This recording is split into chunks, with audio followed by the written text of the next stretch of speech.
Hello, everybody, and welcome back to another episode of The Push with Nick and KP.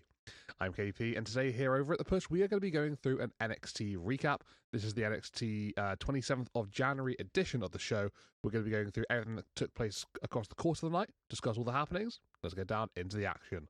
So, first and foremost, we're going to kick things off with the start of the night. And before we go into our very first match, we actually see NXT beginning with the NXT Championship ladder match qualifier, which is going to be Joe Hendry versus Jackson Drake. However, as Joe Hendry's music plays and he's supposed to come down to the ring, the camera does pan to backstage. We then see Joe Hendry laid out with vanity projects surrounding him. They've got a steel chair in hand as well. Seemingly, Vanity Project attacking Joe Hendry, laying him out before that match. It makes sense considering that's who the opponent for Joe Hendry was going to be, one of the Vanity Project. But because of obviously the situation, Ava's sort of on hand at the time. She comes over to the situation and basically just says, you know what, okay, right, we're going to have to move some things around in the show. And what we're going to do, we're going to put the NXT Tag Team Championship match to start off NXT. So that's what we would see to begin with here. And we would see Dark State take on OTM. OTM being the number one contenders for those Tag Team Championships. And this one was quite a physical encounter. Both teams, pretty similar, I suppose, in the way they go about their business in the ring. Made for quite a compelling contest, to be honest with you. OTM, they're rolling. They're absolutely steamrolling at one point. They get into a massive amount of momentum as the match goes on. And as they're doing so, we sort of see a backstage segment where the Vanity Project, they're sort of like sneaking around backstage. They end up going past Hank and Tank, who obviously get their attention. And as they sort of like disappear from the shot, we go back to the ring, we see OTM still rolling, and then we see the Vanity Project actually come down the ramp, and they sort of just hightail it straight to the apron for some reason. Anyway, the distraction on the apron counts for absolutely everything here for OTM, because they're distracted. It's actually Lucian Price in the ring at the time being. He gets caught via the distraction in a roll-up by Sugars, and that'll be enough to give Dark State the victory here to retain the NXT Tag Team Championships.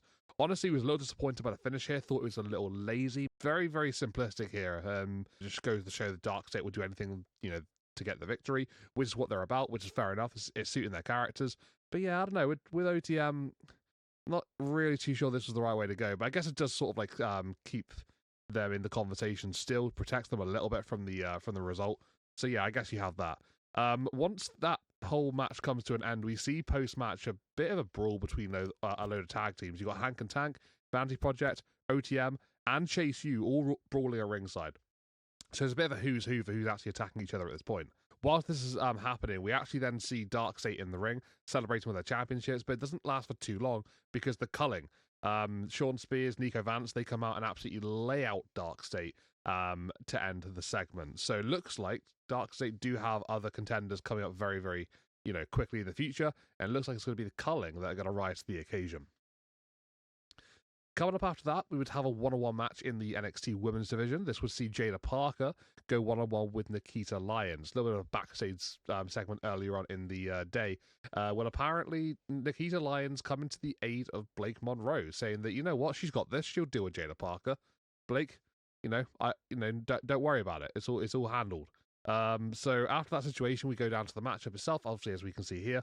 And Jada Parker and Nikita Lyons, they actually put on a decent match, to be fair. I can't remember the last time I enjoyed a Lyons match as much as this one. It actually seemed to flow pretty nicely.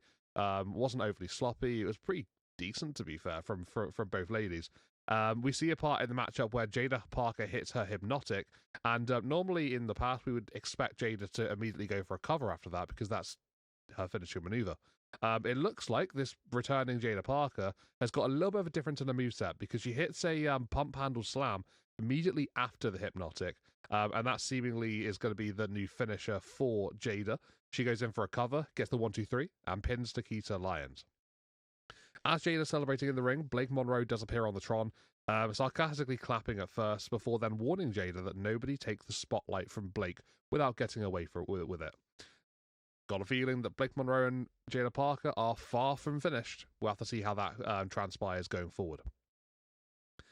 Coming up after that, we would have the Vanity Project and Ava backstage once again. They're actually outside the doctor's room, and Ava accuses Vanity Project of attacking Joe Hendry, but admits that she can't actually prove that. She announces that Hendry isn't medically cleared, so does give Drake the spot in the ladder match, so giving him a bye basically in that situation. But she does also say that if Joe Hendry does get cleared, he'll also be in the match. So yeah, quite interesting there. The ladder match seemingly might be getting an extra member if Joe Hendry is cleared, but Jackson Drake is absolutely in that matchup. Coming up after that, we have our next contest of the night. This would be a one-on-one match between Dion Lennox and Miles Bourne, an opportunity for one of these two to qualify for that NXT Championship ladder match I just mentioned. So yeah, I mean, hey, look, we've got a little bit of a situation here between Ethan Page and Miles Bourne. It's been going on for a while now. Ethan trying to get that sort of more ruthless side out of Miles, and he's sort of been quite hesitant to do so. So it's been a little bit of a mental battle for Miles Bourne over the past number of weeks. And this was the next sort of series of that because it plays massively into how the match came to an end.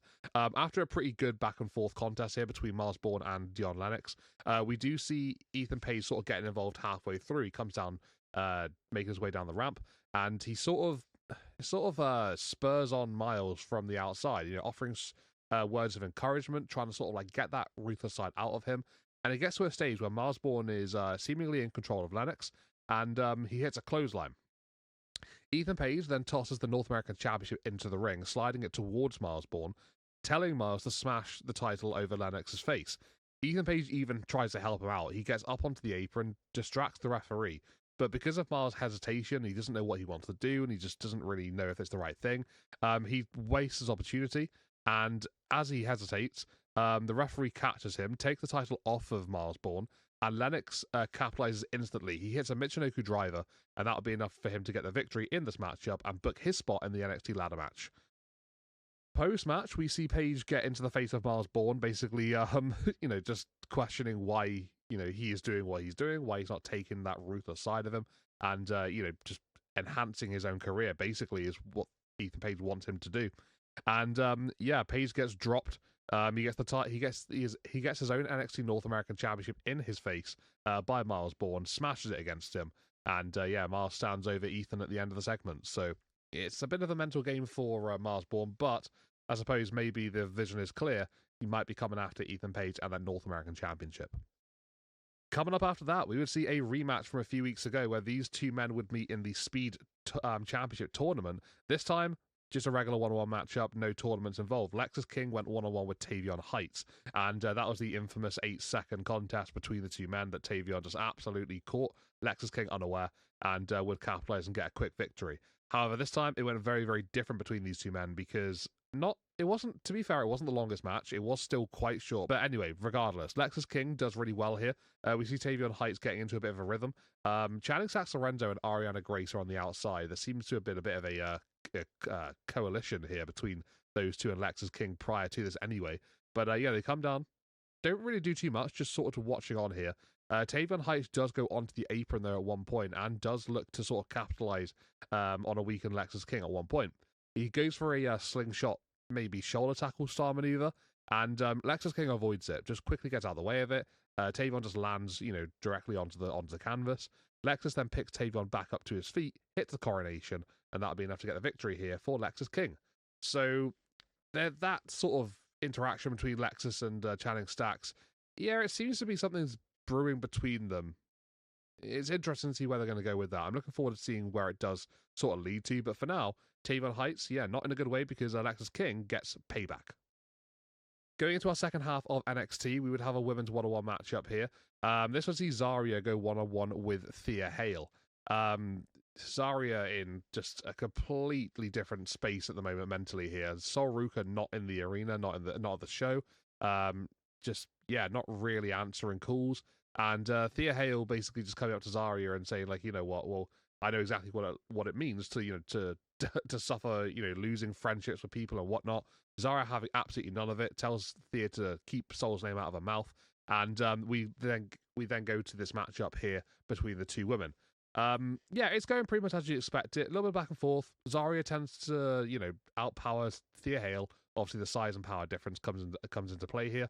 And she is rolling. She's absolutely steamrolling at one point, and she looks like she's going to be putting Thea Hale away, pretty much imminently.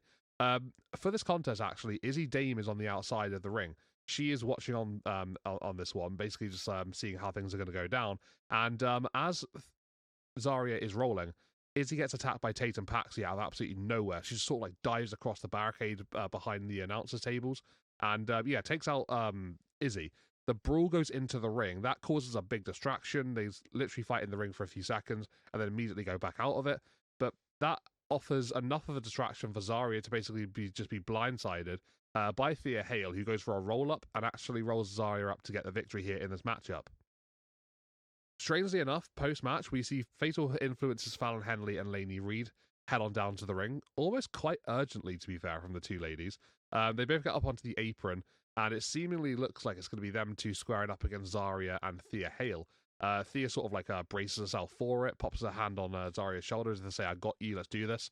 And as she does that, Zaria literally just sees red and picks Thea Hale straight up, hits an F6, and lays Thea Hale out to end the segment. Fatal Influence, they drop down from the apron and they sort of wandered towards the towards the back. So yeah, a bit of a weird interaction there between those four ladies, I guess, at the end there. But it is Thea Hale that wins this matchup. She'll actually be in a triple threat contest with Tatum Paxi and Izzy Dane for the NXT Women's North American Championship next week. Coming up after this, we would have our final NXT Championship ladder match qualifying contest. This would see Keanu Carver, formerly of Evolve, go one-on-one with Andre Chase of Chase University. This was brutal. After a pretty dominant display from Keanu Carver for the majority here, Andre not really getting in too much, really, in the contest.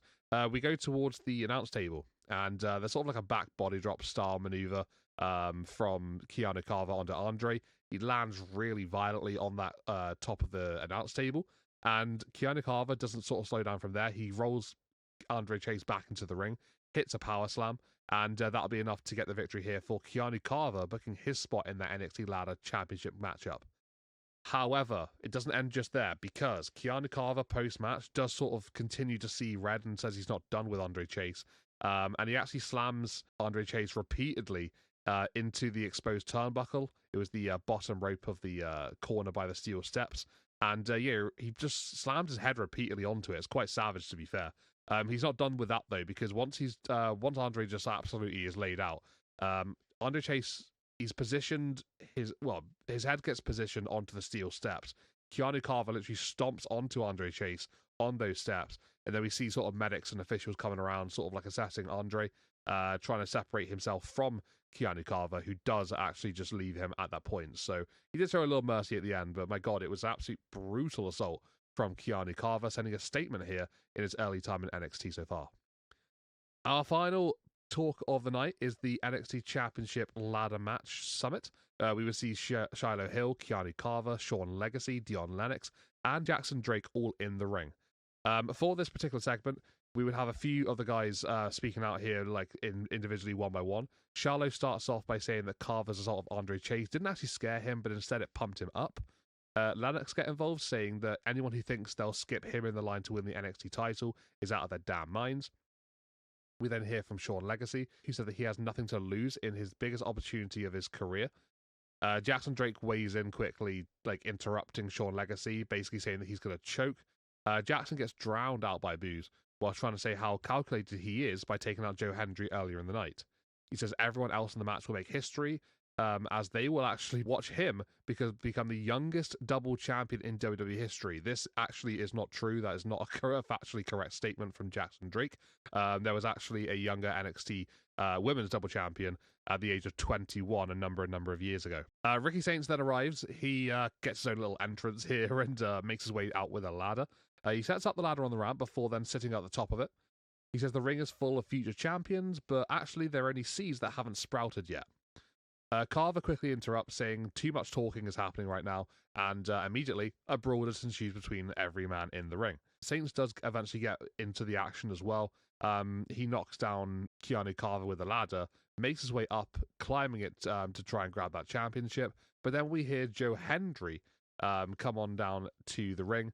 Vic Joseph does mention his name, and then obviously he appears. He heads out, and he does take out Ricky Saints with a standing ovation, but Keanu Carver back into the fray. He comes behind Joe Hendry, and he hits, he slams Hendry down onto the canvas with that power slam style maneuver, and he would end this NXT standing tall. So that'll be NXT in a nutshell there. So a lot of stuff going on for the NXT Championship ladder match, obviously, as you'd expect. Some North American Championship situations, we'll see the men's and the women's stuff heating up there. And that NXT Tag Team title match at the start of the night, ending in a mass brawl, and honestly, a little bit of a flat finish for me personally. Bit of a mixed NXT, this one. Wouldn't say it was an all-time, I wouldn't say it was a bad show particularly, but yeah, it does sort of set the scene for that big, very important ladder match next week, which is being dubbed as sort of like, who's going to be the leader going into the new era of this NXT? So yeah, it's seemingly very, very important with that one. Obviously, it's the NXT Championship, it's going to be important, but it just seems to have an extra added layer on top. For this episode of NXT, I gave it a 7 out of 10. Like I say, I think it was a little bit of a drop in quality for what we are used to, but it was okay, it was fine, it did what it needed to do. I think once we sort of like get past this ladder match, then obviously we'll have a bit more to really delve into at that point, but not a bad show for sure. But that is the NXT recap here for this week. So thank you everybody for tuning on in. If you liked what you saw, then please hit a like on the video, subscribe to our channel. It would help us out massively. We really do appreciate everybody that sort of like follows and yeah, keeps up with our videos for the future. How about hitting some comments up down below? We'd love to hear what you're thinking, whether it's good, bad, indifferent, honestly anything. Whether you like an NXT, we'd just love to hear what's on your mind.